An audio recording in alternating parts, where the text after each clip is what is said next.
none of it is as fun. Yeah, exactly. Oh, yeah.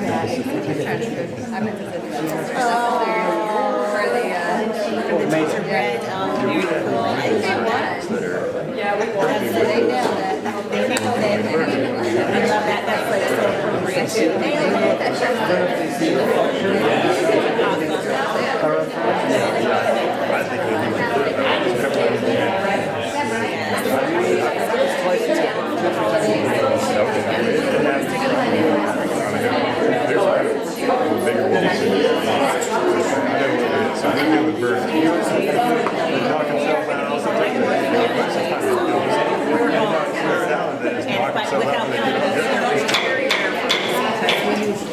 Good evening, and welcome to the December meeting of the Granville Schools Board of Education.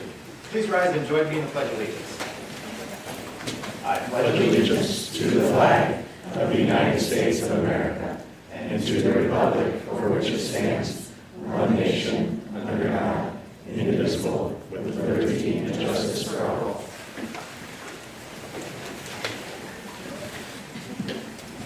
Mrs. Girillo, the roll, please. Mr. Miller? Here. Mr. Wolf? Here. Ms. Deeds? Here. Mr. Crum? Here. Ms. Shaw? Here. Thank you. Do I have a motion to approve the agenda? So moved. Second. Changes? Okay, the roll, please. Ms. Shaw? Aye, sorry. Ms. Deeds? Aye. Mr. Crum? Aye. Mr. Wolf? Aye. Mr. Miller? Aye. And on with the best part of the agenda, the commendations. And why the majority of you are here tonight. Okay, tonight we get to recognize two of our athletic programs that we're very proud of from their fall season. First up, we have our girls golf team. So the 2023 girls varsity golf team finished the season in first place with a record of 40-0 in the LCL Girls Golf League. Lydia Weigel, sophomore, first team All-LCL, received the MVP award, and Ella Clark, freshman, the MIP award. Hannah Huggins, junior, was also named first team All-LCL. Second team All-LCL members were Ella Clark, freshman, and Olivia Jones, junior. And the LCL honorable mentions were to the team were Ainsley Laidlaw Smith and Avery Staton, sophomore. The sportsmanship award went to Avery Staton. The girls team, as I said, placed first place LCL 40-0, second place in the Circle K tournament, first place in the Utica Invitational, first place in the Freddie Invitational, match play record of 11-0, tournament record of 29-1. The team ranked 7th in Ohio throughout the year and placed 11th at the state this year. So pretty impressive numbers. I am a little jealous because I do see you guys playing golf during times where I'm like, I should be advising this. Yeah, I would ruin your record, but you know, I am jealous. But congratulations, girls. That's a heck of an accomplishment. And we have to recognize their coach, Al Sowards, and Adina Wilson? Yeah. Wilcox, thank you. So girls, come on up.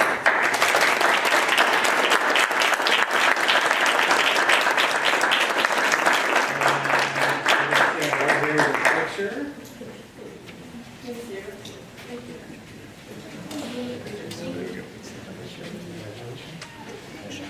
Thank you. All right. There you go. Coach, come on up. Come on up. Yes, please.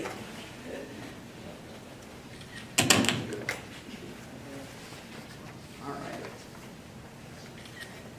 Got it. All right, hold up. Yep. Sorry. Try to get out of the way. You got one more. Okay, congratulations.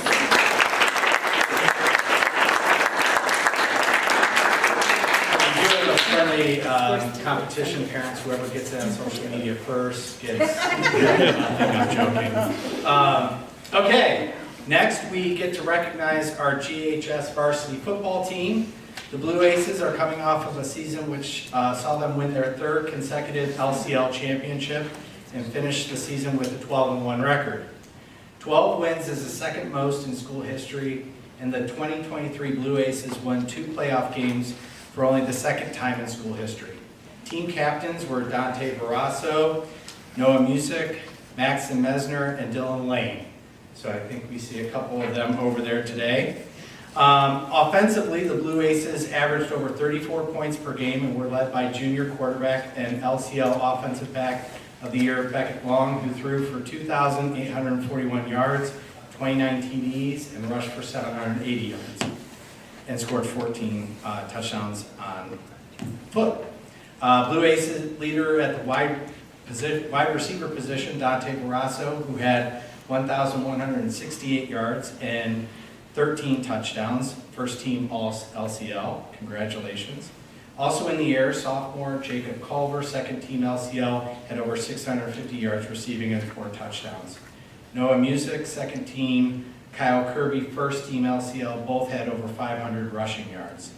Up front, the Blue Aces had a strong unit led by senior Ian Rutherford, first team LCL, and junior Jackson Peltzer, first team LCL. Defensively, the team created 18 turnovers on the year and were instrumental in the team's success. This effort was led by senior defensive back Dante Barrasso, obviously played both ways, and first team LCL defensive back of the year, and first Central District, first team All-Ohio, and had 5 interceptions. Junior Caden Rosendahl, second team LCL, led the defensive line along with junior Dylan Lane and others. And they are coached by Coach Schroeder, who also had his 50th win this year, so as a Blue Ace. So congratulations to our football team. Gentlemen, team captains, come on up.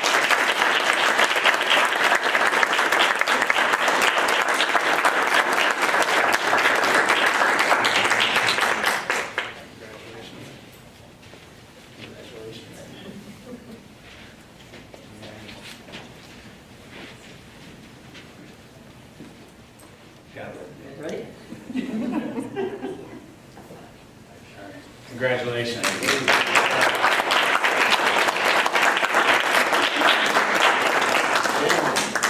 The end of our commendations. For anyone who wasn't here for commendation is welcome to leave now, but if you want to stick around to learn about why our elementary school is awesome in reading, the growth coming our way in strategic planning and more, tune in online. We're also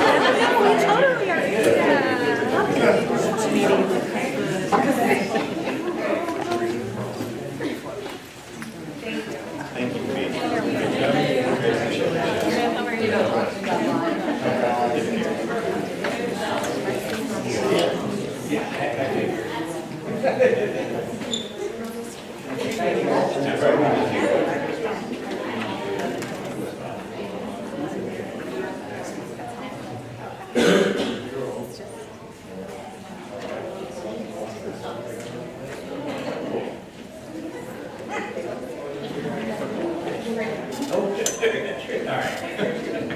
Budget staff reports today, you can lead it off, Jeff? Yeah, I'm gonna kick it off, and I'm actually gonna do both of mine and then turn it over to the elementary, and then we'll wrap up with Brittany.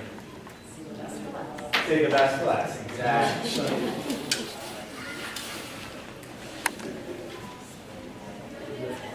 Sure.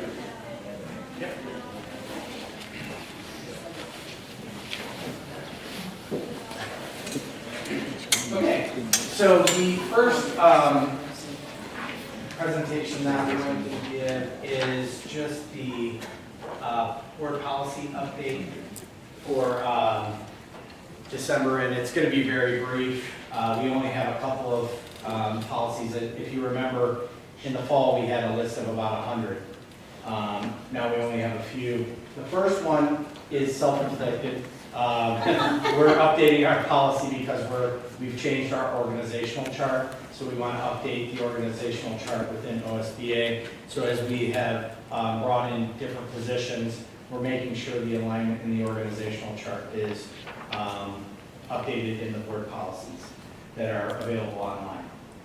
The next 3 items The first two are really related to the home education provision from last time.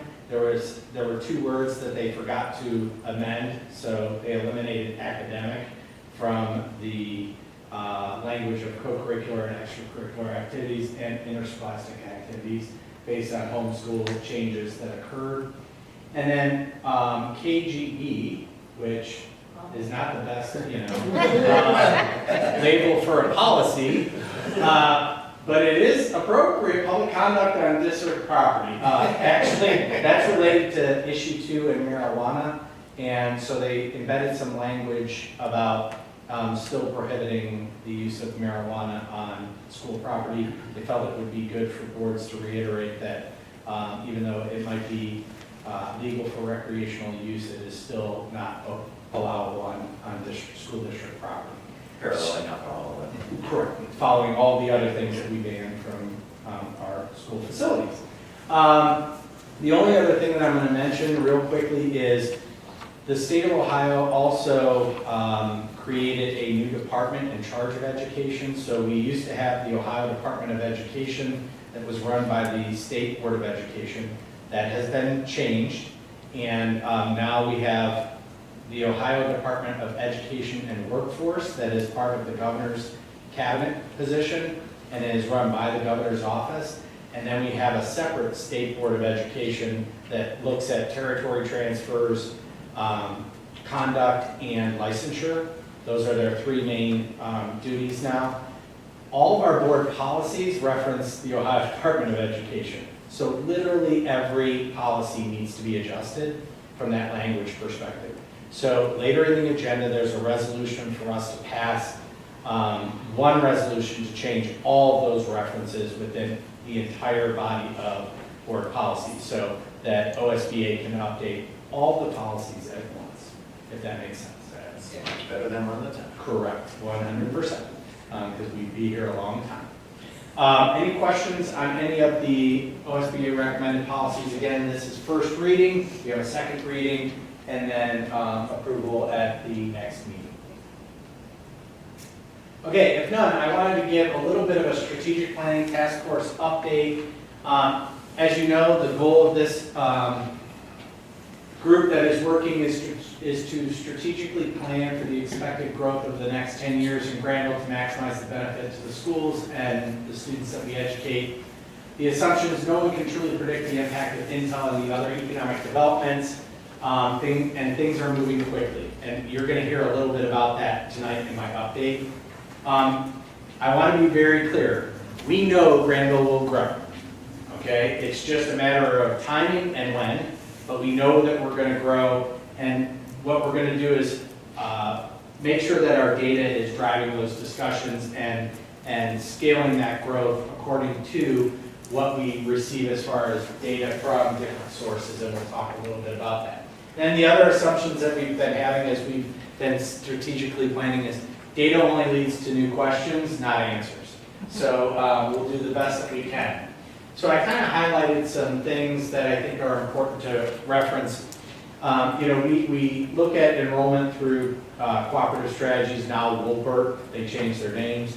And we look at live birth rate data and cohort survivability methods. We did a little presentation to the committee. They had some questions about some of the methodologies and some of the fluctuations in kindergarten data. If you remember, last year our data was really high. This year it's relatively low. When you have that much fluctuation and a trend, it kind of creates chaos. And so we're kind of looking at that still and kind of looking at how kindergarten enrollment will come in and registration will come in this year to try and stabilize that. But again, enrollment is driven by, the people that are born here, that come to school here, and the mobility that occurs within the school district, and that's really the next one. Housing analysis looks at water, sewer, housing development yield, zoning analysis, building permits, and land availability.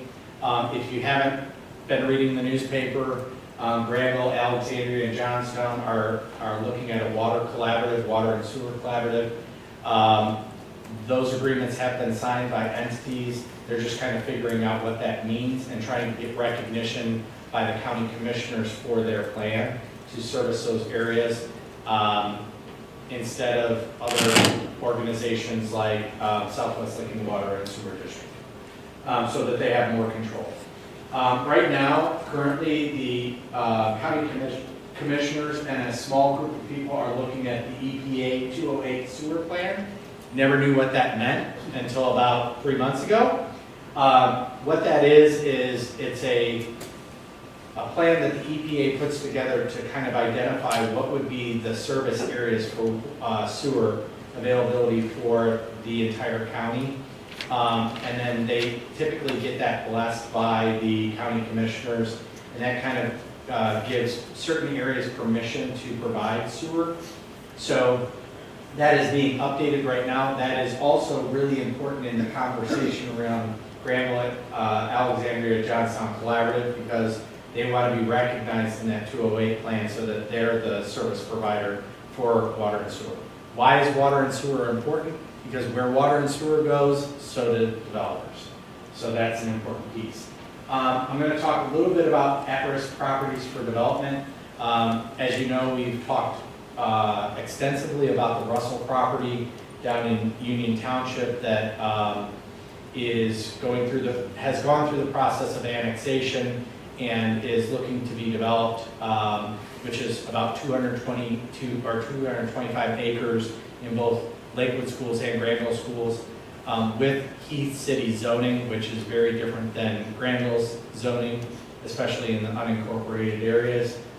And just recently, there have been some other areas that have been on our land use map that we've been identifying, especially in the northeast quadrant of the school district along Price Road, that are also being discussed as far as future potential areas for development. I have a couple of scheduled meetings with developers that have reached out to gain a better understanding of our position, which is a good sign. But again, it is a challenging environment when we have multiple large-scale tracts of land, again, almost 225 acres or more up in that quadrant that could be significantly dense when it comes to housing. Why does that matter? Because we've already articulated that our facilities are close to capacity, if not at capacity, at the elementary and intermediate school. And then there's also a project along River Road. Most of that project, if you hear about it, is in Newark City schools.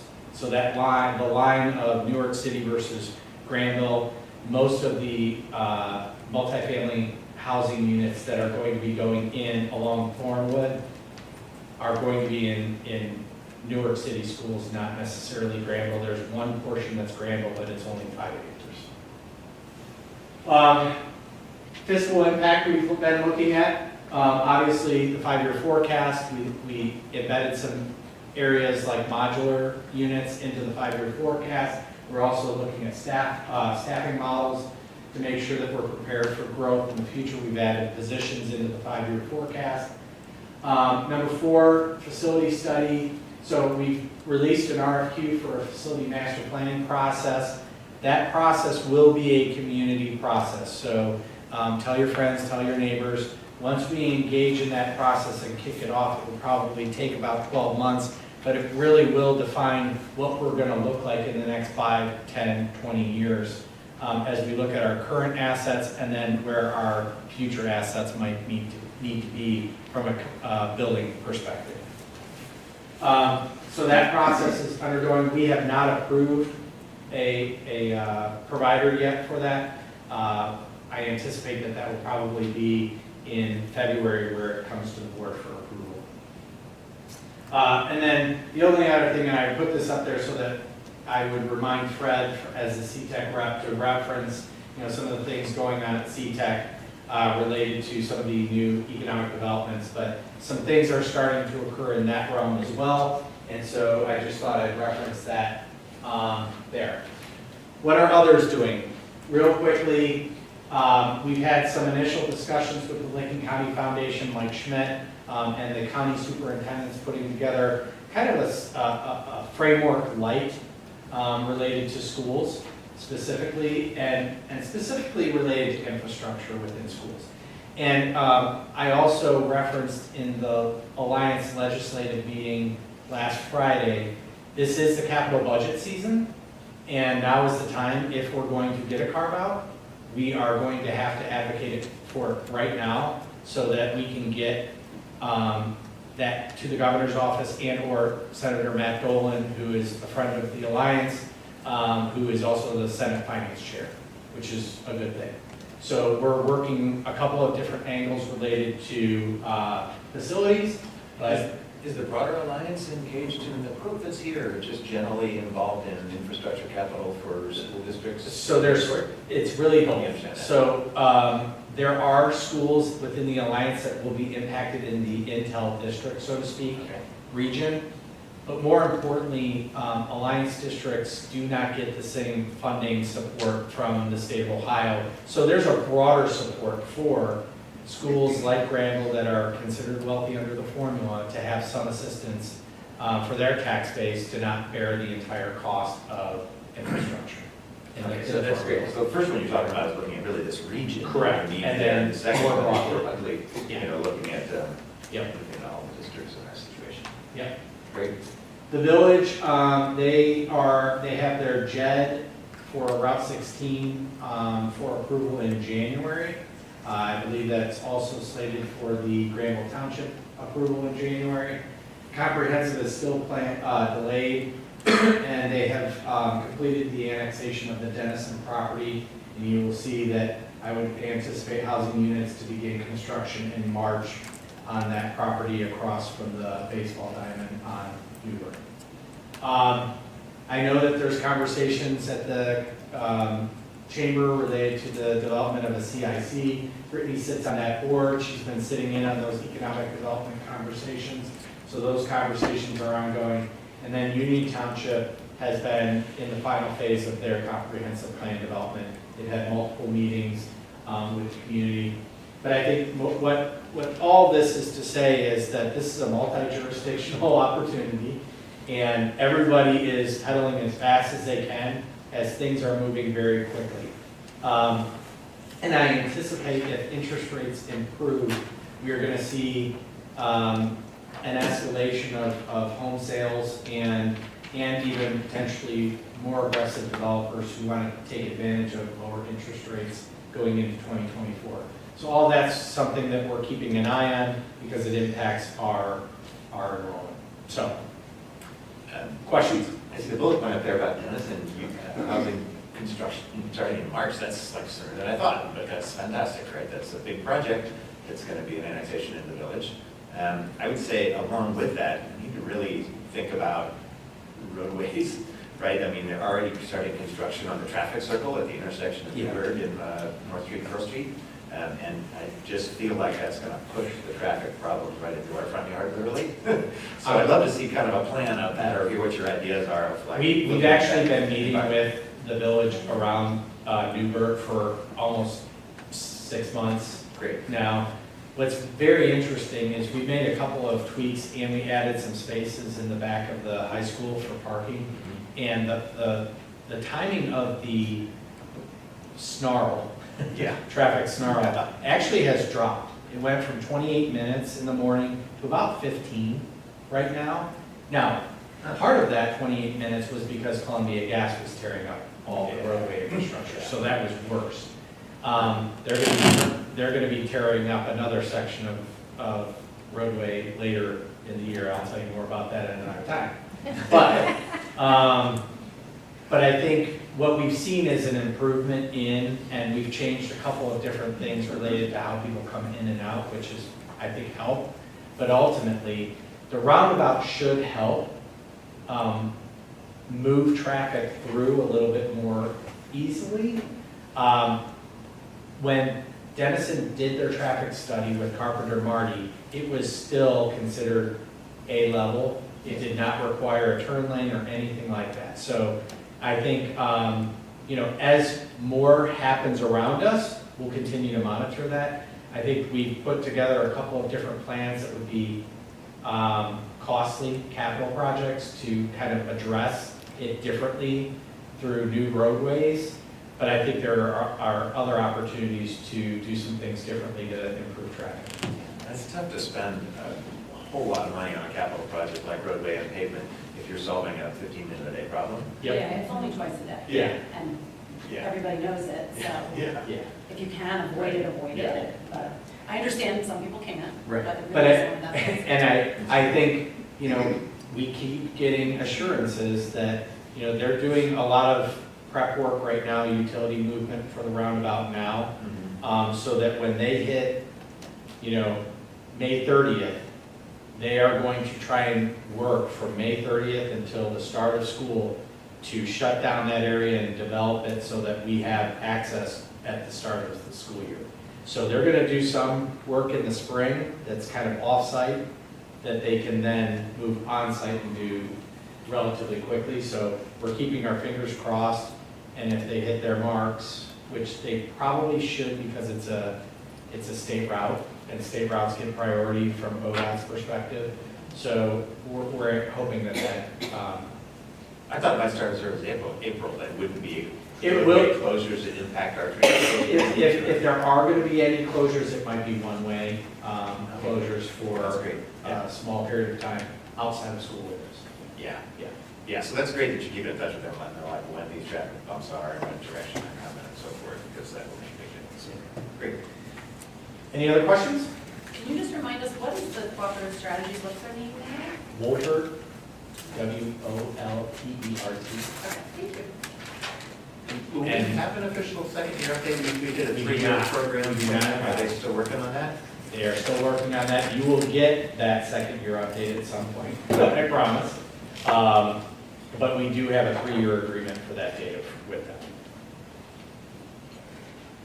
And so I just spelled Wolpert correctly, and now I would like to invite the elementary up to discuss literacy. Great subject. All right. Well done, like we planned it or something. I know, right?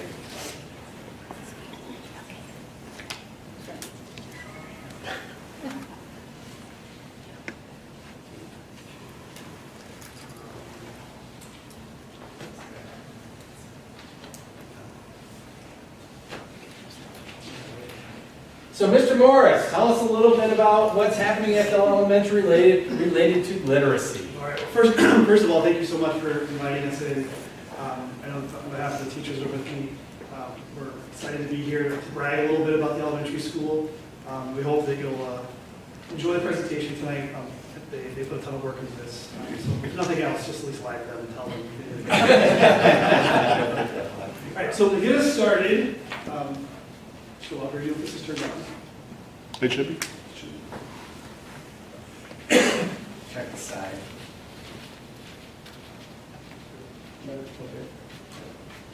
There you go. All right, to get us started. You just took your presents, just walking up here. So to get us started, we do have, as we've been working on, our ACE vision for board meetings. And so what we're going to focus on today is we're really going to focus on participation. We want to make sure we're hearing more participation. And we also want to make sure we're feeling calm and safe, especially for all of our presenters who aren't used to talking to boards of education. We want to make sure we're feeling calm and safe. So to help us do that, to make sure that you're all attuned to doing that, as usual, we will have our ACE scouts. So as a reminder, that is someone in the audience who is watching our board of education and our superintendent and treasurer to find who is that amazing ACE leader who does a great job of participating and making us feel calm and safe. And our ACE scout for this evening will be the one and only Glenn Welker. He was invited, he's the tallest person in the room, and he can make sure he can see. So before we get started, so Mrs. Malecki put this slide in here. So, Mr. Brown, I know you haven't finished your Christmas shopping. So all those kids out there, just really doing the great presents. Beautiful picture. It's cheaper than an Xbox, right? So the reason we decided to focus our presentation on literacy is because, as you know, the last few years have been routed with a lot of legislation related to literacy at the elementary level. And so these are just a few examples of some of the changes that have happened across the state of Ohio with regards to literacy and the legislation. When you look at the left-hand column, that really focuses around dyslexia. And in a bigger picture, the way we kind of focus it at the elementary school is this isn't just about dyslexia. This is about the assessment of all kids and what those kids need and how we can instruct them better. And so it's kind of the view, the lens that we took it, was to make sure we're not just looking at, let's identify our students who have characteristics with dyslexia, let's target them with these specific strategies. It's how can we assess our students appropriately to identify all the needs that they have. The right-hand column, which is from House Bill 33, the most recent budget bill, includes a lot that it focuses on instruction and pedagogy in terms of how are you teaching reading and what materials and sciences behind that are you using. I have to be honest, I'm very proud of the response that the GES staff had to this. We could have easily just dug our heels in and said, nope, we teach the way we teach, we have great scores, or we have great scores. But it really, for us, was an opportunity to reflect and to think, how can we do something better? Mr. Brown always talks about having a community or a culture of continuous improvement. So this is kind of a moment for us to think about how can we use this to really improve. But I will say that all of these laws, especially this right-hand column, Mrs. Stewart, our assistant principal, and I like to say these were really written for or schools. And we are an and school. What I'm referring to is the science of reading. And so you might be familiar with the old adage of the pendulum when it comes to reading instruction. So we've all heard that the phonics, the phonics work for me, and there's whole language. The idea of very letter sound recognition and the idea of being immersed in language. The science of reading is not new. So it's nothing that just suddenly appeared out of nowhere. It's a body of research that's been around for many, many years. And the science of reading isn't a reading strategy, it's just a body of research. What the science of reading points to is the idea of the simple view of reading. And the simple view of reading basically says we use phonics and we use whole language to teach students how to read. So basically it looks like this. It is the idea that we're going to bring everyone together in the state of Ohio with this idea that we teach reading by word recognition and language comprehension. And by doing the two of those, we'll be able to create more proficient readers. What I want you to hear is that teaching literacy is anything but simple. To give you a much better picture of it, we like to think of reading as like this. So this is a diagram we refer to it as the rope, but it's called Scarborough's rope. And when you can see the top, kind of the orange-reddish portions, that's that language comprehension section. These are all the things that we ask students to do at a very young age, at the pre-kindergarten ages, to start developing to become skilled readers. And those are more that comprehension, deeper understanding. And then the bottom portion, the blue and the green ropes, or blue and green strands, that's that word recognition, that very basic letter sound recognition. All of those get woven together, and eventually you might have a skilled reader. This does not just happen overnight. It doesn't just happen, hey, I walked into kindergarten, suddenly my kid's a reader. That's why we have 12 years of school in the public school, because it takes a long time. And none of this goes away at some point just because my child's now a 6th grader. We're not working on the word recognition strand anymore. We are, it just looks different in 6th grade than it does in 1st grade. It still looks even different in 8th grade. But at the elementary school, we said it's even more complicated than this. What both the simple view of reading and Scarborough's rope leave out is that there are outside factors that have an impact on students every single day. These factors that their home life, their social emotional development, their motivation for simply being in school or wanting to be a reader. All those other factors have to come into play as well. We can't ignore that those exist. And so at the elementary school, we take the active view of reading. And the active view of reading is different because it takes into account the self-regulation, which is why we have portion of a graduate, and the CAPE ACE is our symbol for ACE leaders or PBIS. So those are essential parts that get woven into teaching reading. So it's not just about word recognition and language comprehension, it's also about that self-regulation we have to help students develop at a very, very young age. And so when you pull all those together, this is sort of what the basic track for reading looks like with the active view of reading. So you do all these things over the course of several years to help create a skilled reader. So at the elementary school, when we look at reading, reading includes a lot of things. It's more than just take out a book, read some words to me, echo after that. It is a lot more complicated to that. And so this is what reading, teaching literacy at GES looks like. To help you kind of have a better experience with that, I've invited a few of our teachers to talk to demonstrate for us what, at each grade level, in a very, very tiny snippet of what those strands of rope might look like. So Mrs. Stewart is going to introduce each of our teachers, and then they'll do a quick little session with you, and then we'll kind of pull together at the end. So our first area today is phonological awareness, and we're going to start all the way back into kindergarten. And if you don't know, phonological awareness is the manipulation of hearing spoken language. So the idea that when you hear language, you can manipulate it. Can you rhyme? Can you blend? Can you segment? Can you do elision or that changing of sounds and phonemes? So this is at the sentence level, the word level, the syllable level, and the phoneme level.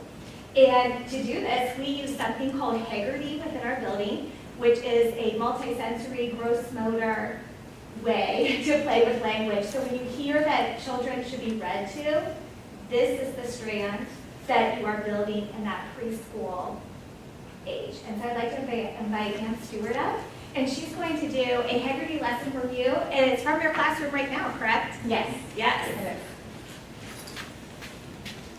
All right, and this is a reminder that everything that we are going to do,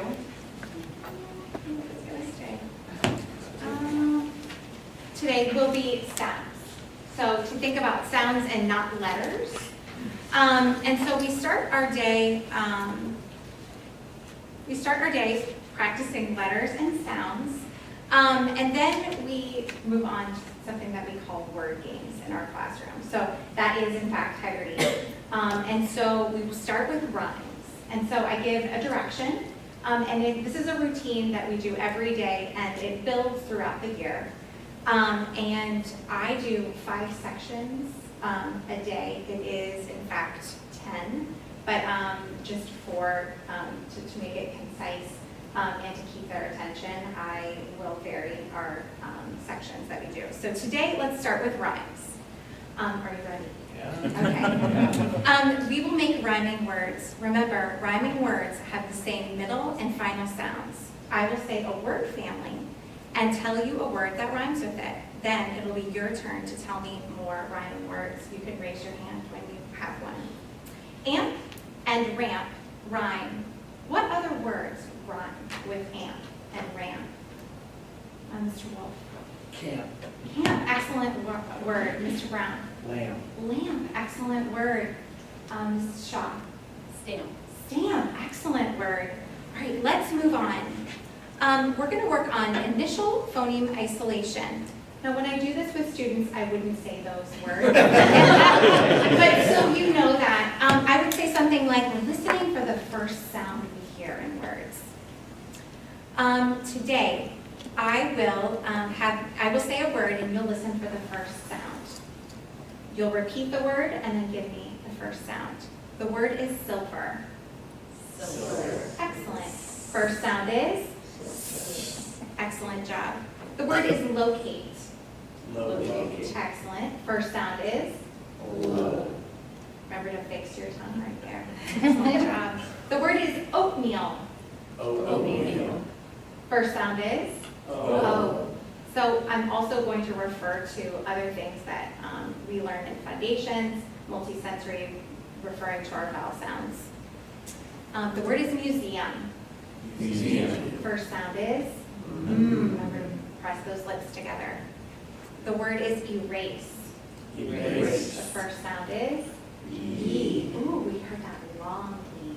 Excellent job. All right, so we're going to move on to phoneme isolation. Those are the medial sounds, and right now we're focusing on vowel sounds and words.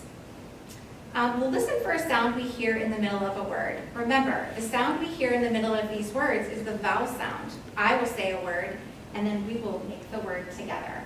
In my class, we use the roller coaster, which at this point, this is our 3rd week of using the roller coaster. So we start our hand down here, and this is part of that multisensory approach. So I'll say the word is hop. We're going to start down here, we're going to say ah. Excellent job. Get your hand ready for the next one. The word is tag. Ah. Good. Ooh, medial sound. What do we hear? We hear an ah. Ah. What letter makes that sound? A. Excellent job. The word is fit. You ready? It. And then I would refer to I says it. Good job. The word is sock. Ah. Ooh, medial sound is ah. Ah. All right. From there, we're going to then work on manipulating our words. So we're going to start with the word, we're going to add a first sound. I will say a word part and you'll say it back to me. Then we're going to add a sound to the beginning of our word to make a new word. Say add. Add. We're going to add a to the beginning. What's our new word? Have. Excellent job. Say op. Off. Add a cap. Cap. Say it again, but don't say k. App. Excellent job. Say tub. Tub. Say it again, but don't say t. So you really have to think. Great job. All right. From there, we are going to substitute some sounds now. So we have to really put our thinking caps on for this one. So I'll say a word and you'll say it back to me. I'll change the first sound and you will tell me the new word. All right, are you ready? Say bug. Bug. All right, change the b to a r.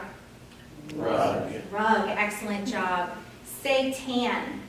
Tan. Change the t to a m. Man. Great job. Last one, say hug. Hug. Change the h to a j. Jug. Excellent job. We end with language awareness. So we use a lot of nursery rhymes for our students. So we would have progressed throughout the week for doing hey diddle diddle. So when we say the rhyme, hey diddle diddle, I will leave out a word and you will tell me what is missing. Hey diddle, Diddle. the cat and Fiddle. the cow jumped over the Moon. The little dog laughed to see such a sight, and the dish ran away with the Spoon. excellent job. So that just gives you a glimpse into how we're manipulating our sounds each day. We recognize one of our Blue Ace leaders, so they're participating. Big one. For the rhyming word lamp. Thank you. So this activity, this building takes place every day for about 5 or 10 minutes. And as you saw, it involves a lot of our motions within it as well. We also use it for intervention in grades 2 through 3 because phonological awareness is the predictor for being able to read code.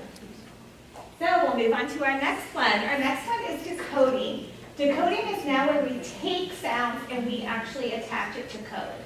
There's 2 ways to do that. You could be decoding, trying to figure out how to read a word, or encoding, trying to spell the word.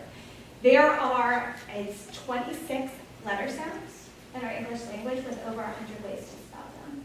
So we really want to hit home all those letter sounds that they're able to have. So we're going to invite Leslie Malecki up for part of the decoding strand, and she's going to lead us in a foundation lesson. Hey. All right, my friends. So we've been working on base word suffix in my class. So we're going to do a little like the little picture up here of the little magnet house. So you should have a little pouch. You can open that up.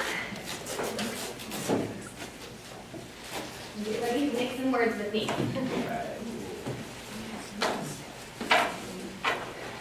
All the ones that you need should be on your board. Yeah, already have you open. Imagine putting all these on the board with first grade. And they should all have numbers on the back because they're going to fall and then Okay, my friends, so remember, we have been reading, writing, and building words that have a base word and a suffix. So I'm going to give you this letter tile. This new letter tile is bright yellow, and this is one we're going to use today. It is our suffix S. Okay? And this is going to remind us that it is special. We already have Mr. Brown. And because this one S comes at the end of a word. Okay, the other later S's are come in the word. So this is our suffix S that we're going to be using today. Okay, so, and usually when I say like, for this part, like, I'll let you know if I want to say everybody. Most of it, we're not going to raise your hand for this part. Just FYI. Okay, all right, friends, so let's make our first word. And the first word I want us to make is the word mops. Everybody say mops. Mops. All right, everybody, what's the base word? Mop. Mop. Good, all right, hands up. Let's go ahead and tap our base word, mop. Here we go, ready? Mop. Now we add our suffix S, mops. All right, go ahead and build your word mops. And obviously, they know this routine, so they don't have to start building until I tell them. All right, how did you spell the word mops? Mr. Crum, how did you spell the word mops? M-O-P-S. Fantastic, good. Put those letters back where they belong.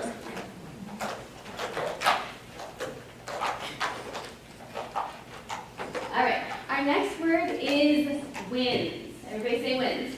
Wins. Wins. I can't believe Joe Flacco wins Browns games. Be a believer. Never thought I would be rooting for Joe Flacco. All right, everybody, what's the base word? Win. Win. All right, hands up. Let's tap the word win. What? In. Win. Now add the suffix. Wins. Go ahead and build the word wins.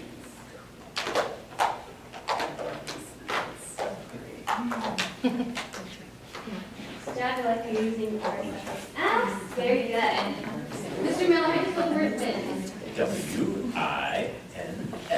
Great, good job. Excellent. Put those letters back. F-L-A-C.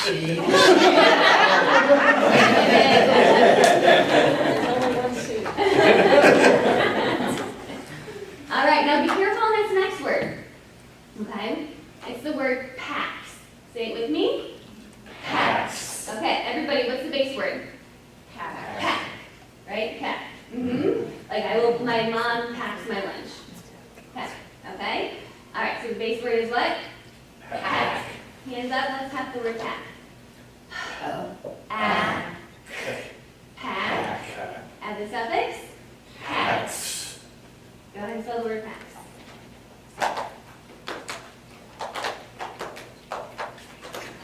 I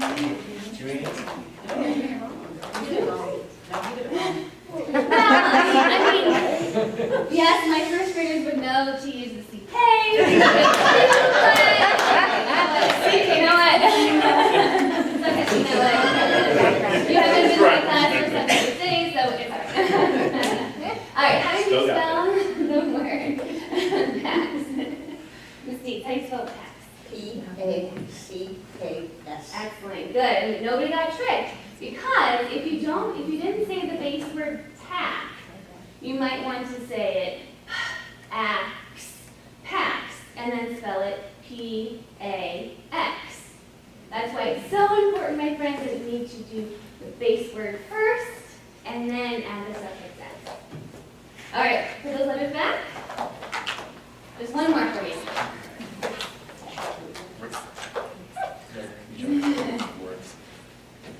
All right, last one is the word pets.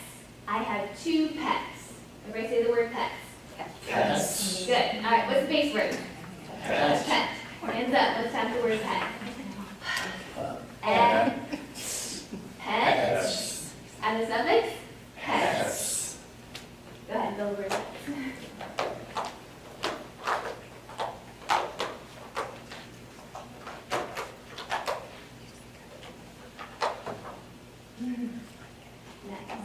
Good. Mr. Brown, how do you spell the word pets?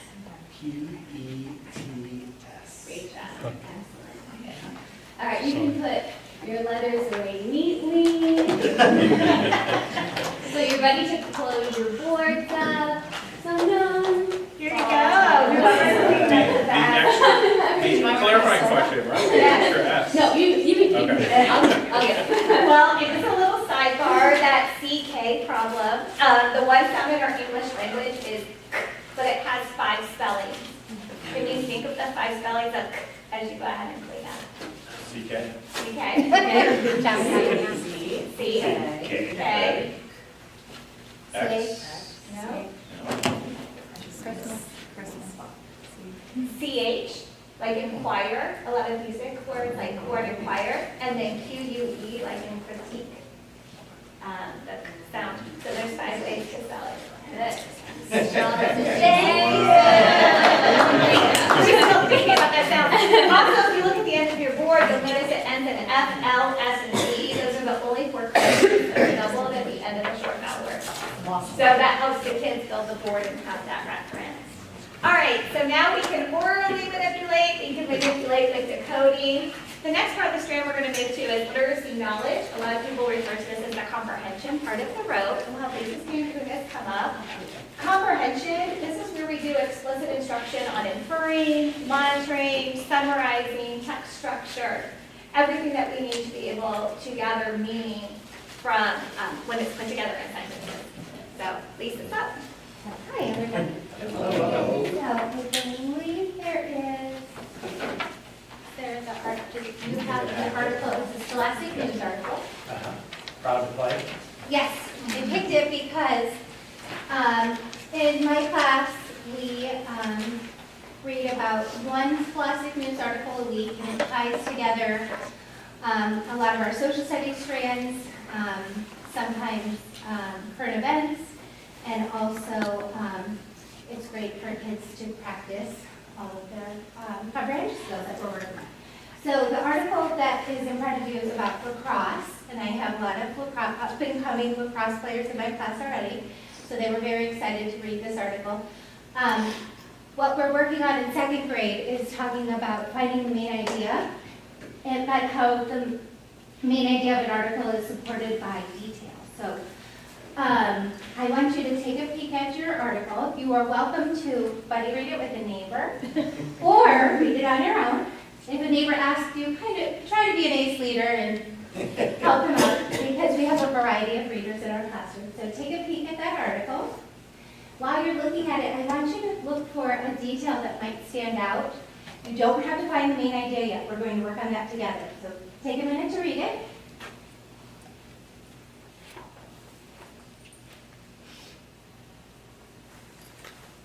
If you find a good detail that you really like, give me a thumbs up so I know when you found it and we'll kind of build it together.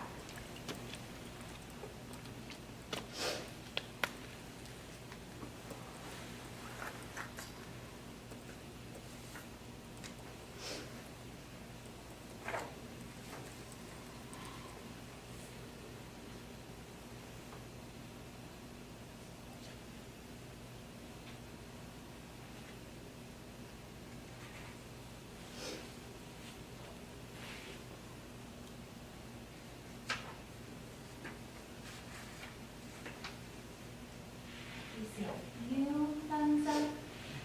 Need a little more time, let me know.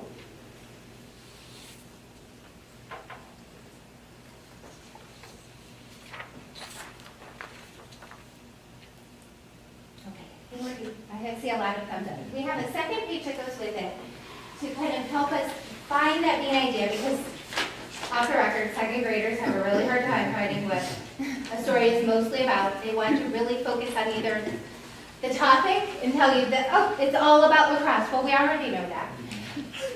Or they want to tell you one insignificant detail that might not be as important. So we're going to build the main idea together. So did anyone find a detail? Look at that second page, the graphic organizer that I gave you.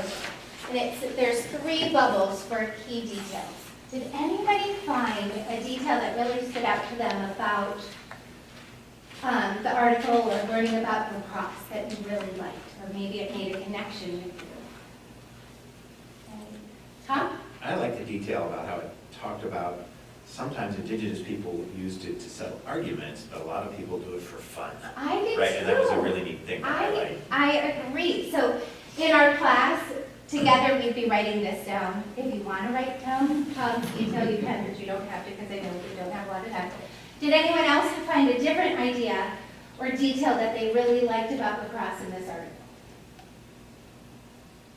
The connection to the subject, history. Yes. Okay.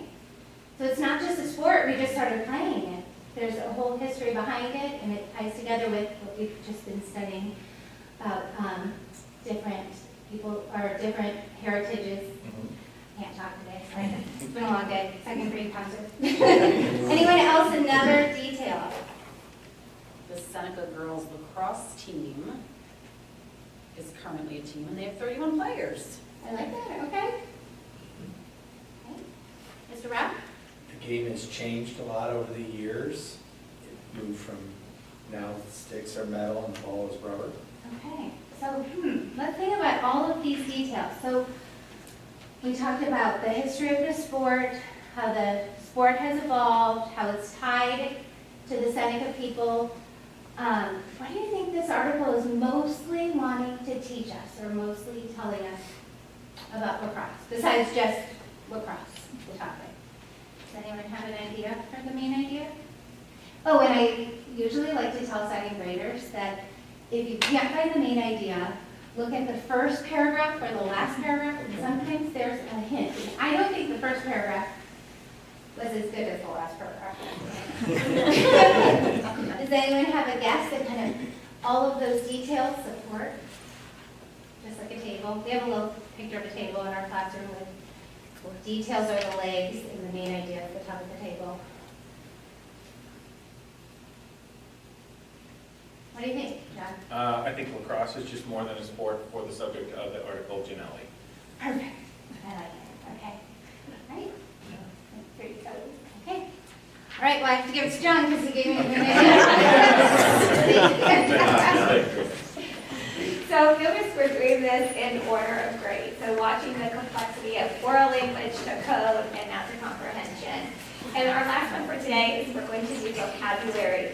Now, vocabulary has this misnomer that it's all about definitions, but actually vocabulary is about creating meaning at 3 different levels. There's the tier 1, 2, and 3 levels of vocabulary. Tier 1 being our everyday objects, cat, dog, spoon. It is what it is. Tier 2 would be a word like erupt. Erupt just doesn't have to do with volcanoes. You can use it in a variety of settings. And then there are content-specific words, like volcano. A volcano is a volcano and specific to it. So we like to teach and sit at the tier 2 level, where we teach a prefix or a suffix like tion, and you know that when it's added to a verb, it becomes a noun, like act becomes action, or motion from move. Then we're teaching them more than one word at a time. We're just not teaching them the meaning of motion, we're teaching them about how to manipulate and determine meaning of unknown words that they encounter, whether it be orally or in print. So next we have Jessica DePue, who's going to show us what vocabulary looks like in that 3rd grade classroom. So you should have a packet with a couple articles, and the first one is how animals adapt to their habitat. And I'm just going to take you on a little journey about where we've been last week to sort of set the scene. So we're studying nonfiction reading, and we're doing nonfiction writing right now in our classroom, and in our mentor text we came across the word adaptations. So we discussed the word adaptations, and the next day the students read by themselves, and I helped as needed, how animals adapt to their environment.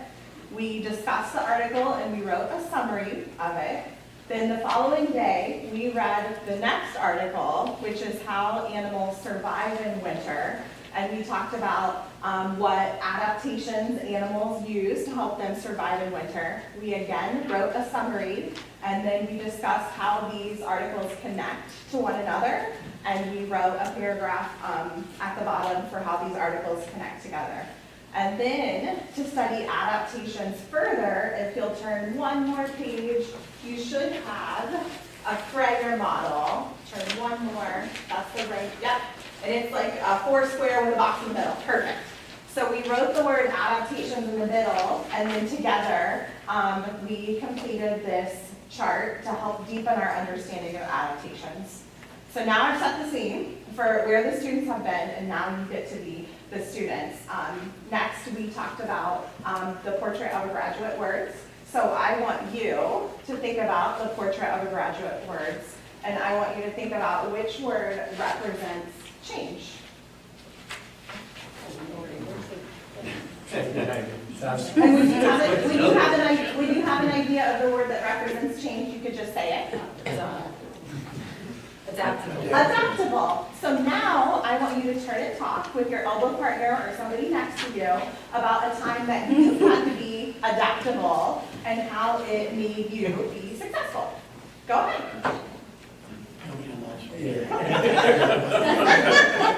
Try it. Try it. Each one of my kids is really different. That's true.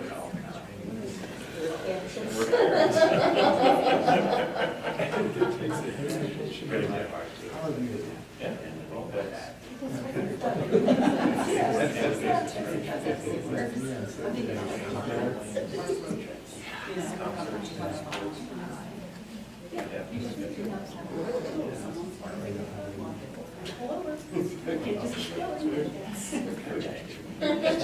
Yes.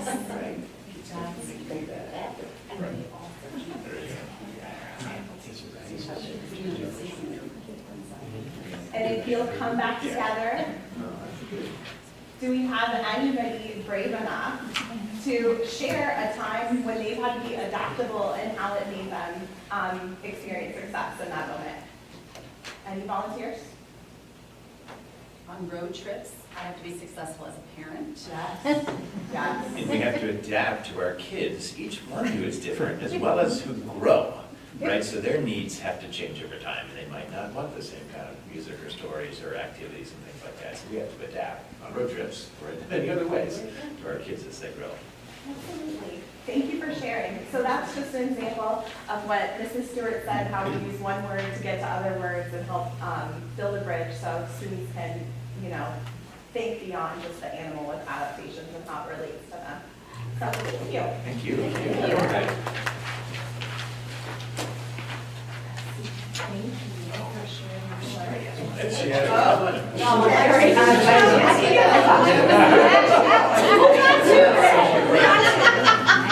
Scout, what about Mrs. Dean? Scout saw the butt too. Well, thank you very much for sharing with the board all the wonderful things that happen at GS during the day. And if you look up at the screen, what you witnessed today was part of our multi-tiered system of support, or maybe you've heard the acronym MTSS. And what you were engaged in today is our multi-level prevention system. Those are all activities that are done at the tier 1 level for all students in the classroom. Then we have other tiers where we can provide intervention supports and scaffold for children that might need more or may need to see those skills differently, whether it be frequency, duration, or just intensity of it. And when you look around the whole circle, you will notice that we also use data in this process. So as the teachers are doing their instruction, we are universally screening our students 3 times a year using an assessment called DIBELS or Acadians. We are also progress monitoring every 6 to 8 weeks to see if our interventions or that our classroom tier 1 is working for those students. And you might find those in reading improvement monitoring plans or RIMPs, or maybe just a part of our MTSS process with a family as we're looking at individuals. Now, I've talked about academics, but this also does involve behavioral that is strength-based. So our MTSS framework is a strength-based model that looks at academics and behaviors as well. And so we use all of this to make all these data-based decisions to make sure every child is successful in the classroom. So when we talk about data, and we look at the rope that Travis shared with us today, we have to have areas to attack and make those data-based decisions. And so you'll notice along the left-hand side, the data that we are using and its corresponding rope that it matches. And so that helps the teachers when we are looking at our struggling readers, or maybe readers that need enrichment, or maybe those that are on track. We have all of these tools at our disposal for progress monitoring or to provide feedback to the student and determine the success plan for them. So the big question is, we have all this new legislation. Sorry, I need my notes. I'm not as skilled as they are, I can't just, Mr. Stewart, you still with us? I'm here. All right. I kept looking over there to see how he's doing. He's still there. All right, so the big question is, what has changed? We talked about that, what the legislation has done, and you've kind of gone through this journey of what reading looks like, which really, what you saw today is not really a whole lot different than before the legislation came out. So what have we done differently as we've reflected? So we've looked at our reading improvement monitoring plans, and there's a copy of a fake monitoring plan for third grader Michael Scott with his teacher Dwight Schrute. So we did realign them to match what the law wanted us to do. We also use that as an opportunity to really refine how we're being responsive with our teaching. We looked at the assessments, we looked at what the requirements of the RIPS are looking for, and it allowed all the teachers to really think about, so when this child presents in this way, what do I do differently? And how can I use this RIP process to help me? So again, we didn't take it as one more thing we have to do. We said, what can we do that's beneficial for our kids with this process that we have to take? And again, I want to applaud all the teachers for doing that. We've also had to start looking at high quality instructional materials. As part of the budget bill, certain materials that we use in the elementary school that have been successful with are no longer approved or allowed to be used. So we've been on this process of auditing what we do have, what can we use that we already have it in place, and what else can we use that's out there that really helps us continue being successful with what we have. Part of that led us down a path of looking at new assessments and not necessarily changing our assessments. We just went from DIBELS Next to DIBELS 8, which higher expectations, higher benchmarks, different types of assessments were really helpful. And right now we're in the middle of this exploration of the different resources that are available to us.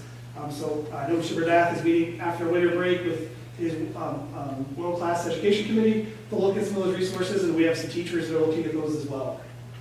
When we look at the dyslexia guidelines, we had to really identify what is our process for identifying students who might have characteristics of dyslexia. So also in your folders was our flow chart of that process.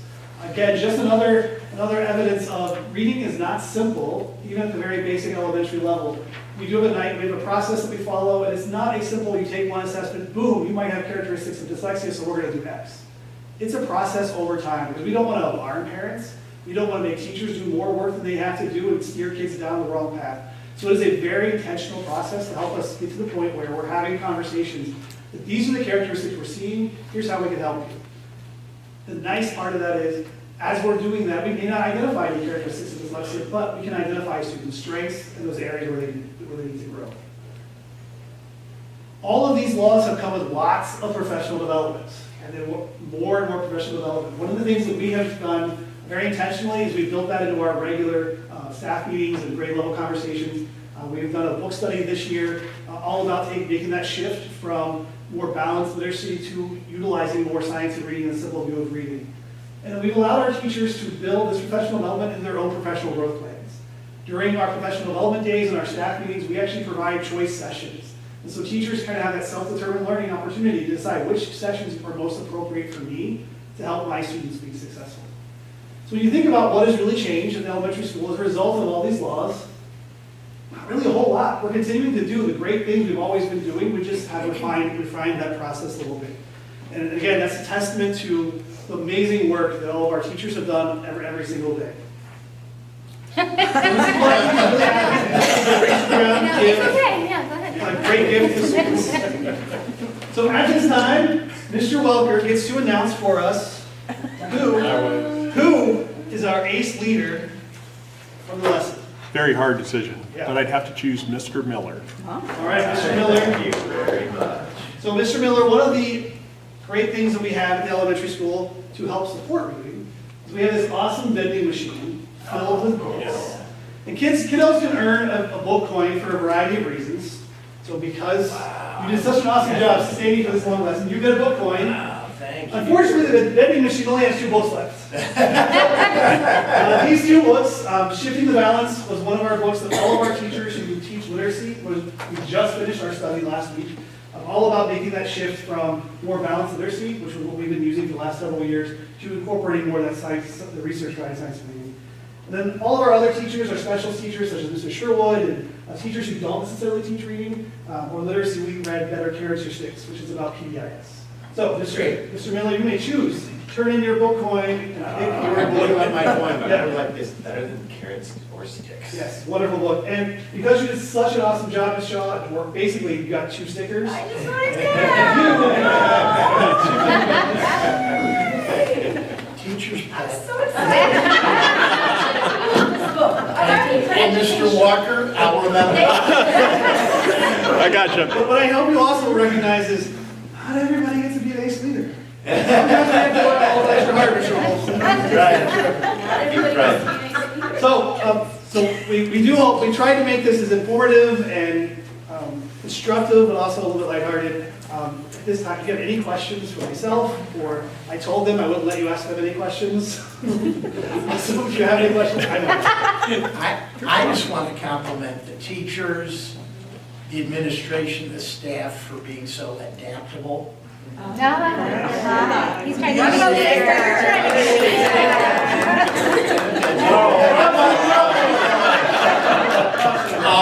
No, but seriously, I think government can always, not always be the most cooperative thing, and I just appreciated the attitude and the leadership about dealing with this. I think it's wonderful, and it's going to benefit our kids. And to me, that's what's most important. So I just want to say thank you for being adaptable. Another one, right? Well, use the same word twice. I mean, you demonstrated that. No, I'm being resilient.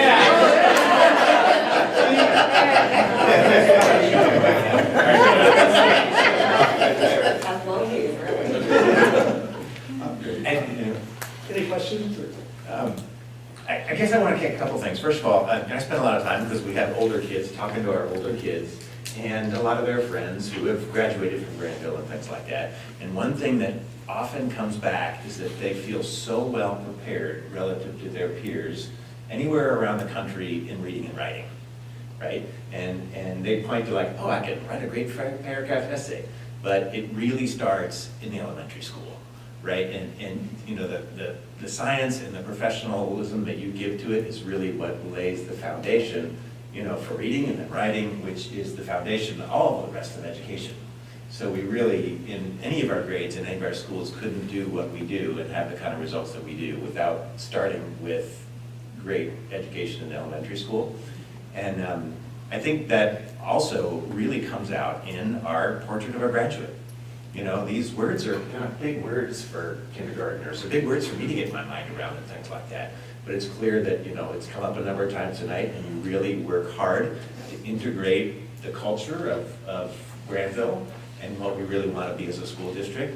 And I think that has to start at the very first day they walk in the room, right? And that's why we're successful, is we have this culture that goes throughout our buildings and is grounded in our portrait for graduate qualities and excellent education, starting with reading. So it's really exciting. I love going through all the different lessons and spending a little bit of time in our kiddos' lives, a little bit like this. And I want to just thank you for what you do every day.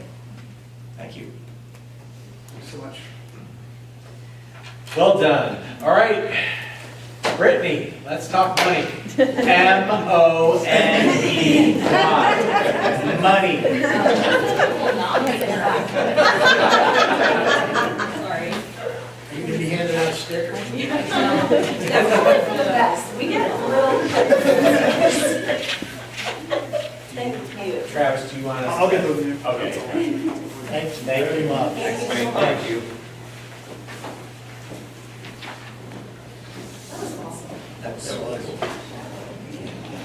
I'll try to come up with an activity. Long division, but.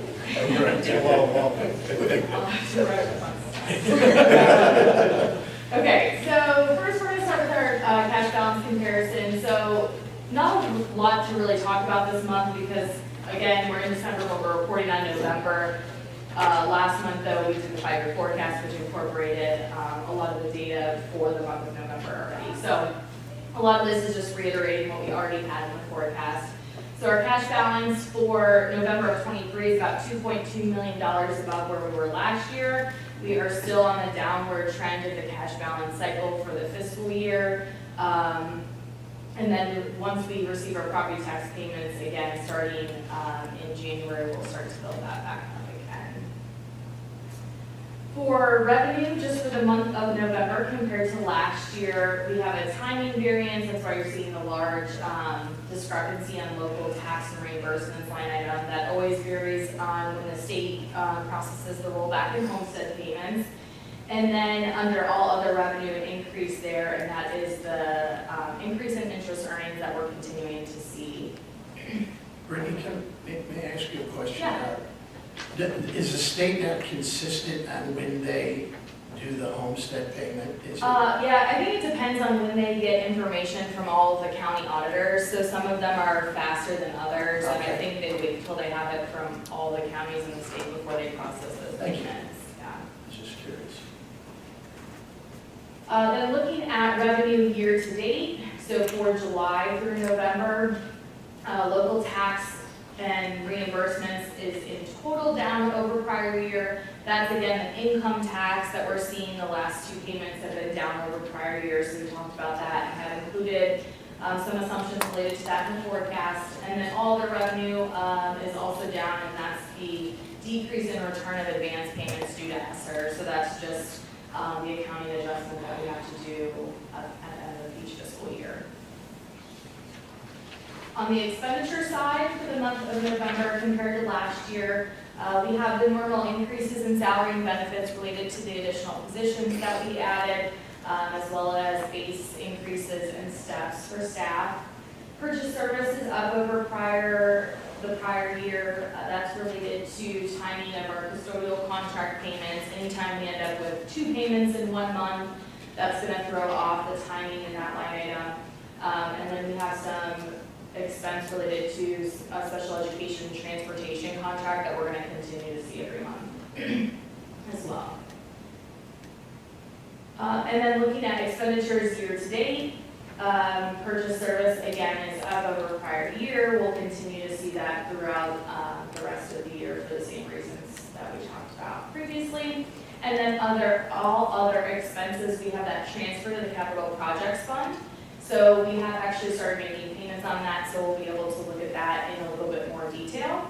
And that was the whole point of doing that. If we had included that here, it would just be lumped into that all other expenses line and kind of masked. But we'll be able to track that a little bit more clearly, so I'll show that in just a minute. So COVID-related funds, just as a reminder, this is how we spent all of our COVID-related funds.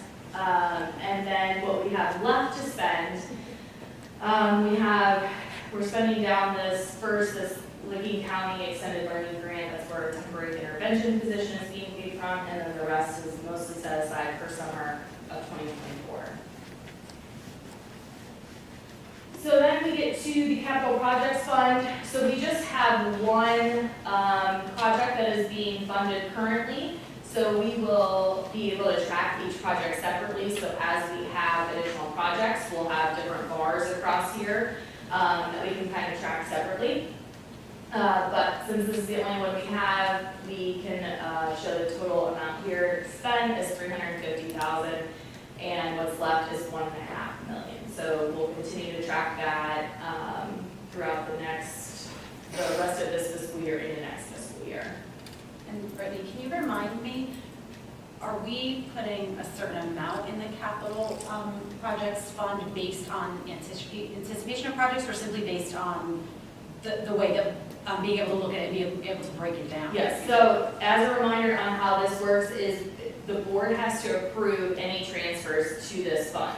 So when a project is identified that we want to fund, basically using general fund dollars, rather than paying for it out of the general fund, we'll have a board-approved transfer to the capital project fund. So the dollar amount in the fund is directly correlated to a board-approved transfer. And then kind of what our process is going to be and has been is then also directly tied to a board-approved contract. So in this case, we board-approved a contract to train for the exact amount that we board-approved the transfer. So it's all going to tie it. And the reason for that, beyond just the transparency of it and justification for how much we're putting in there, is because these these dollars have a 10-year lifespan, so they have to be spent within 10 years from when they're transferred in. So you really have to track, okay, when did this pot of money go into the fund, and make sure that it's spent that amount of time. Another quick update on the athletic complex project. As those donations are coming in, just giving an update of how much is left for the reimbursement for the private portion. So we're down on about $38,000 left to collect there. And that will be probably through about October that people have pledged to make donations through. So we are on track there. And then we just have our cash reconciliation, unless there's any other questions or comments. Back real quick, the capital projects fund, occasionally with contracts that are bridge or underage in case you can save money or need more and so forth. So would we approve additional transfers, or you transfer funds back at the end once that project is closed, or how would that? Yeah, so certainly if there was an increase above the contract amount, we would have to do a board approved transfer the additional amount. If the project comes in under for some reason, then we could make the decision to either leave those funds in the capital projects fund and reallocate it to a different project and still make sure that it's spent within the 10 years. But that is the nice thing about this fund is that you can move the money back into the general fund. If you did it out of like the permanent improvement fund, for example, you could not go back and forth like that. So we would have that flexibility. And maybe as there's multiple projects in there, there's an extra buffer to be able to manage that to some extent, and so forth. Right. Those things shift back and forth.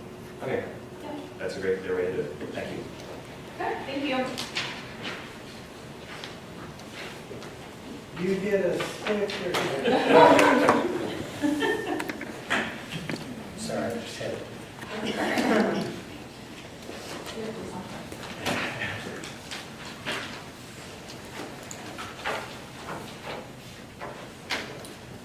Great, thank you very much. This brings us to our time in the agenda where we welcome public comments. Anyone wishing to speak to the board may step to the microphone, state their name and address, and speak for up to 3 minutes. Seeing no one here in person, I wanted to remind folks that the board always welcomes input from the public, where emails and some phone numbers are posted on the website. So, thank you. Next is board discussion. A couple items on there. One was about some of the staff reports, and another one maybe about CTEC. Maybe Fred, could you kick us off to talk about CTEC? Sure. At the last CTEC board meeting last Wednesday, Dr. Mahaney shared that CTEC has a memorandum of understanding with Microsoft, which will really enhance their IT cybersecurity program. So I think CTEC is doing some exciting new things that will be of interest not only to the county but to Granville students as well and families. So I'm excited to see how this unfolds, but CTEC's really excited about it, and they're doing some great projects over there. I think you could say they're coupled with what Intel is bringing, as well as some of the other companies that are already here. So that's my update from CTEC. And that kind of aligns, so Microsoft is going into Hebron. I don't know if most people saw that announcement, but they are putting a pretty large investment in Hebron. So they reached out to CTEC almost immediately and said, what can we do?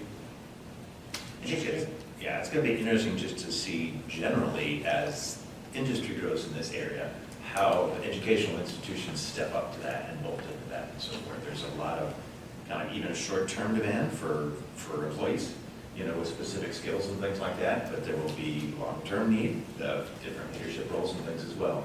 We haven't really dove in very much specifically to the strategic growth task force efforts on the programming, but I think that's something that will be interesting for us to go through with the community, and as also an extended region, to figure out, how CTEC, what role CTEC plays, where COTC comes in, what Ohio State can do, and so forth, and amongst the various districts, how do we meet, short-term and long-term educational needs. And Programming will be a factor in the facility planning process too, because if you don't have facilities that can accommodate different types of programmatic changes or future developments, then you're limiting yourself. So it will become a pretty robust topic in that process as well. So is that going to kind of drive some of the strategic task force programming discussions then? Probably. Yeah. That and other I think that we factors. just, yeah. And I'm sure the Growth Class Education Committee and others can kind of weigh in a little bit to help us through that process and give us the feedback. Okay, great. Well, the other topic of growth in general that Jeff talked about, there were a number of items there. Is anyone heard anything more about housing or growth, or any ideas or thoughts from this presentation? Yeah, I think one key is going to be figuring out how to engage the public in the facility master planning conversation. Right? We've got a great operations and resource team, and that's a small number of people that are committed to that superintendent committee. But this is going to have some big conversations in the community. You know, when we start to talk about, do we not have grade bands anymore? What are specific locations of schools? You know, what's the scope of those, and what's the appetite for the type of architecture and construction and location and all, right? That's going to hopefully spark a lot of conversations, but it's a tricky process. There's requests for quotes out to a group of folks right now, and you expect that Facilitators of that process. Typically, it's an architectural firm that facilitates those, but you know, we'll go through, we'll identify the top three, and then probably bring them to the strategic planning group for feedback and have them do interviews. And then we'll select a vendor that can take us through that process. But yes, it is a heavily participatory process. We need a lot of people engaging in that process as we go through, and it will kind of lay out several directions for us moving forward, but it's people's opportunity to give input. I think people like to share their opinion. Yeah. Yep. We need it. I have something non-strategic. Please.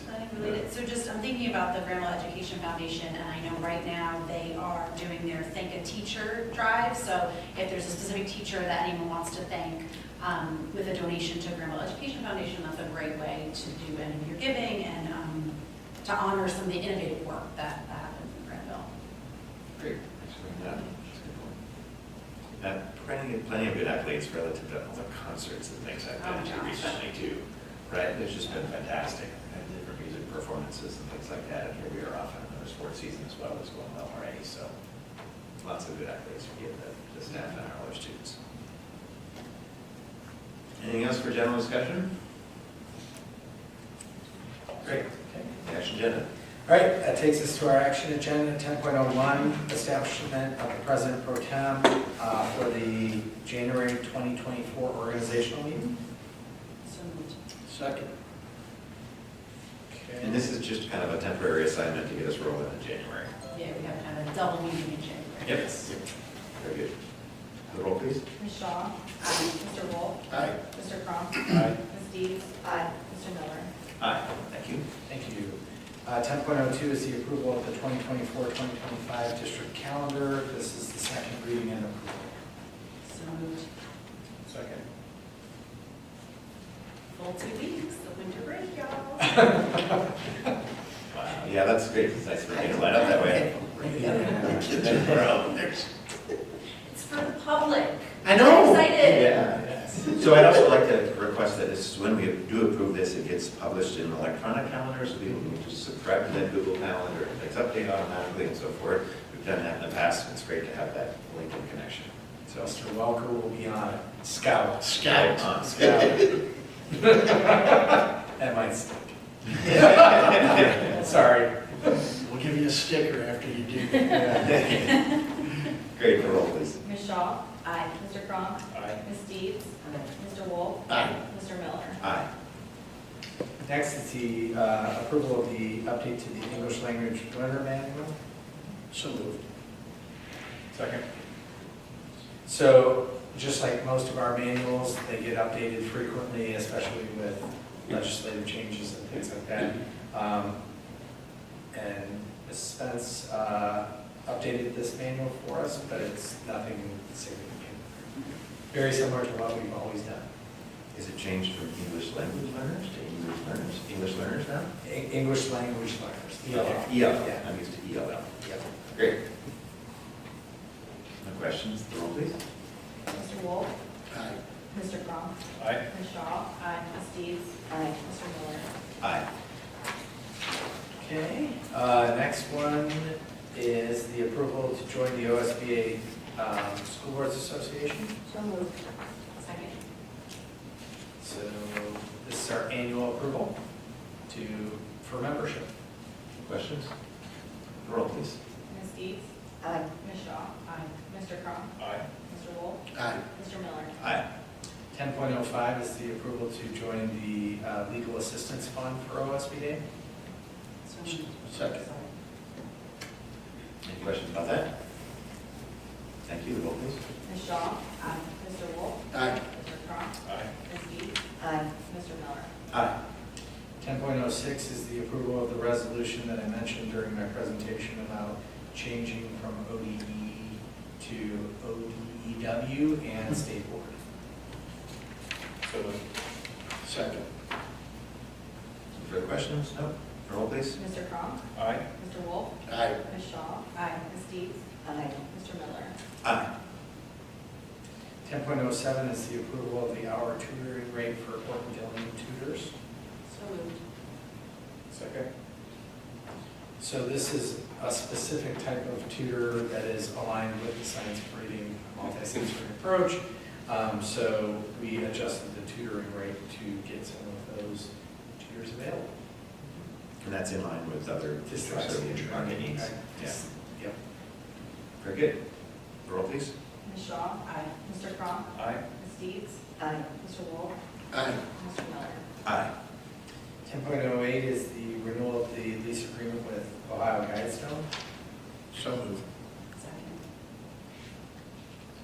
This just is another year for them to utilize the space at the middle school. It's just an office space there. Office space, Right. yep. It's great to have them on site. Yeah, that's a fantastic program. Yes, the roll please. Mr. Wolf? Aye. Ms. Shaw? Aye. Mr. Crum? Aye. Ms. Deeds? Aye. Mr. Miller? Aye. 10.09 is the approval of the athletic field lighting robot. So moved. Second. So we are getting into the age of robotics for lighting fields. Things really accurate. It goes from a pen and lines the entire field in a shorter amount of time using less material. So it's an investment up front, but it will save us time and energy on the back end. Great. Can we share it with GRD? We are, Oh, fantastic. Yeah. Great. especially because they use all our fields.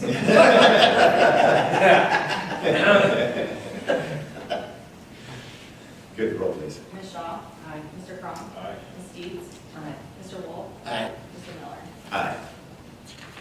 Okay, next is the consent agenda, 11.01A through D. Motion. So moved. Second. Okay, a couple of things that I'd like to highlight.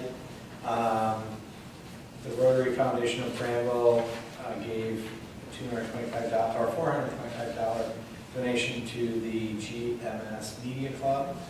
And then the Granville Public Library helped support the Eclipse glasses purchase for our students with Granville Education Foundation. So they partnered to get all of our students and staff Eclipse classes for April 8th. I'm excited that there's also a bunch of students that are putting together material for that and working on the educational component of it. The Astronomy Club is at work on that, and several other groups. So That's cool. we have a couple of different employee-related matters. I would just call your attention to some voluntary transfers. So if you remember, Rhonda Ross is retiring. Joyce Blackstone will move into her position. Kim Border, who has been the elementary secretary for many years, is going to be coming over to district office and filling in that role. When? March 1st? March 1st. She's leaving elementary school before then. And then we have a retirement of Regina Benson at GHS. She is our French teacher, and she is retiring, so we are approving that with appreciation of service. And then we have a field trip, EF Tours trip, June of 2025 to Italy, France, and Spain, and that is a business-related entrepreneurial type of experience for our DECA students and other students involved in those endeavors. And Gracie will be the advisor for that.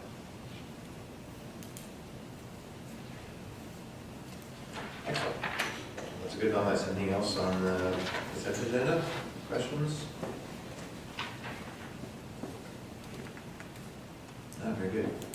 The roll, please. Mr. Cronk? Aye. Mr. Wolf? Aye. Ms. Shaw? Aye. Ms. Deeds? Aye. Mr. Miller? Aye. Item 12.01, approval of the November financial report. So moved. Second.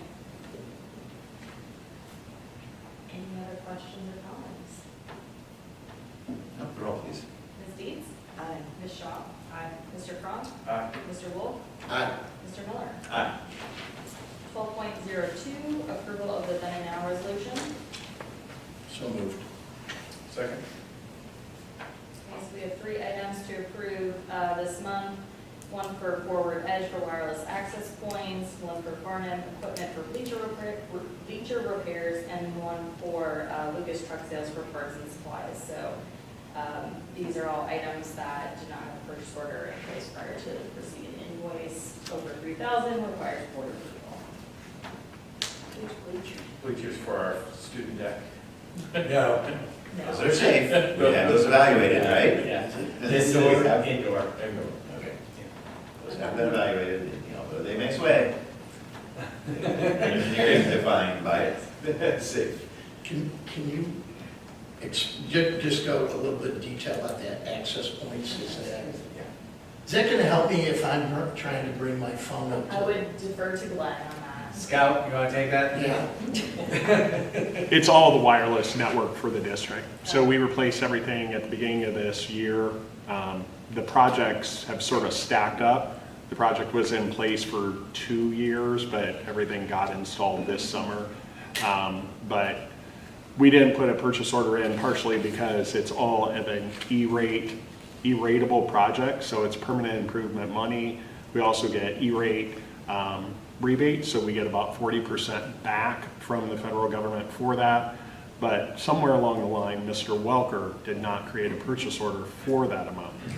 So we knew the project was coming, we never actually created the purchase order for it. I'm just going to ask the question that people ask me. Is it going to help me when I'm pulling up my ticket at the stadium and at the school, at sporting events? Wow, at the stadium, that's a tough one. Are you in the press box? Then yes. So the actual athletic facility is a little tough. So we do have wireless in the hitting facility, and we do have it in the press box, which also radiates into the home side bleachers. But in general, we don't have other areas covered. For example, the concessions area is not covered by the actual large wireless system that we have. In those type of situations, if we're talking like the ticketing booth or the concessions, we're usually using some kind of wireless hotspot to cover those outlying areas, much like a remote sports field. But within the buildings, like the wireless access points, there's one right there hanging from the ceiling. We have one in every single classroom. And then we usually have multiple if it's a larger space, commons, gymnasiums, those type of things. Yeah, no, that's a good point though, because as we're doing more, wireless ticketing and things like that, it's a challenge at the entrance gate, as we're doing a lot of wireless payments at the concession stands. So we might want to consider what those access points look like and how that improves as the need improves, based on more use there. But I'm not sure people are gonna log in necessarily, so I don't quite know how that would work, that's worth thinking about. The access points need to be updated every so often or else to the next generation. When you're Yeah, getting tickets, people ask, so. and- Yeah. In this case, they really were replaced. The old system was replaced because it was truly end of life. We could no longer license that system. And sadly, that's only about 7 years. But in technology, that's a very long time. So I do hope to get 7 to 10 years out of this new system, but that's about as long as we can expect that system to last. And from a user login perspective, do they all maintain the same ability for a guest to count?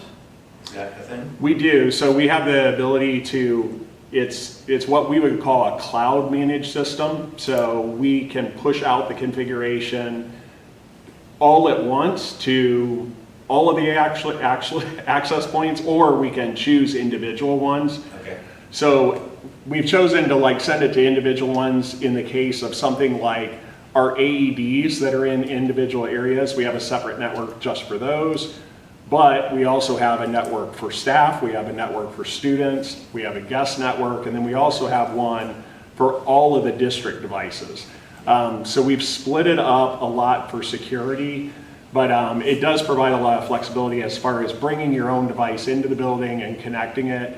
You really should be able to connect anything to our network without issue at this point. Well, it's great. This is the right investment to make. I'm glad we upgraded things last year and so forth. I think wireless access is becoming a little bit like water or air. It's like an expectation. It's Yes. like, what do you mean you don't have water in your buildings? You've got to have that, right? So it's great to have this investment and great to have it all working now. Scout, you're getting a sticker at the end of the meeting. Any other questions? Very good. Thank you. Mr. Wolf? Aye. Mr. Cross? Aye. Ms. Shaw? Aye. Ms. Deeds? Aye. Mr. Miller? Aye. Do I have a motion to adjourn? Second. Throw, please. Ms. Deeds? Aye. Ms. Shaw? Aye. Mr. Cross? Aye. Mr. Wolf? Aye. Mr. Miller? Aye. Meeting adjourned. Thank you for a great